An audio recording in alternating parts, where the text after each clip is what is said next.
అయోధ్య మహారాజు దశరథుడు శక్తివంతుడైన ధర్మాత్ముడైన ఒక లోటుతో జీవిస్తున్నాడు.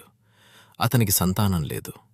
రాజ్యానికి వారసుడు కోసం మహర్షి ఋష్యశృంగుని ఆహ్వానించి పుత్రకామేష్టి యాగం నిర్వహించాడు. యాగం ముగిసిన వేళ అగ్నిదేవుడు ప్రత్యక్షమయ్యాడు. తన చేతిలో ఒక దివ్య పాయసం పాత్ర. ఇది నీ రాణులకు పంచు, దివ్య సంతానం లభిస్తుంది అని ఆశీర్వదించాడు. దశరథుడు ఆ పాయసాన్ని తన 3 రాణులకు పంచాడు. కౌసల్యదేవి నుంచి జన్మించాడు ధర్మస్వరూపుడు శ్రీరాముడు. కైకేయి నుంచి జన్మించాడు అతడు భరతుడు. సుమిత్రకు లభించిన 2 భాగాలనుంచి లక్ష్మణుడు శత్రుఘ్నుడు జన్మించారు. ఇది సాధారణ జననం కాదు, ఇది దైవ సంకల్పం. శ్రీరాముడు మహావిష్ణువు అవతారం, లక్ష్మణుడు ఆదిశేషుని స్వరూపం, భరతుడు పాంచజన్య శంఖ ప్రతిరూపం, శత్రుఘ్నుడు సుదర్శన చక్రస్వరూపం.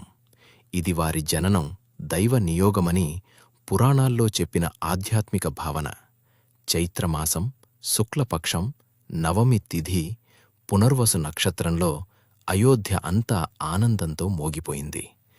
దేవతలు పుష్పవర్షం కురిపించారు. ఇలా ధర్మస్థాపన కోసం భూమిపై అవతరించారు రామ, లక్ష్మణ, భరత, శత్రుఘ్నులు. ఇలాంటి మరిన్ని భక్తి కథల కోసం ఈ వీడియోకు లైక్ చేయండి, షేర్ చేయండి మరియు మా ఛానల్లో సబ్స్క్రైబ్ చేయండి. జై శ్రీరామ్.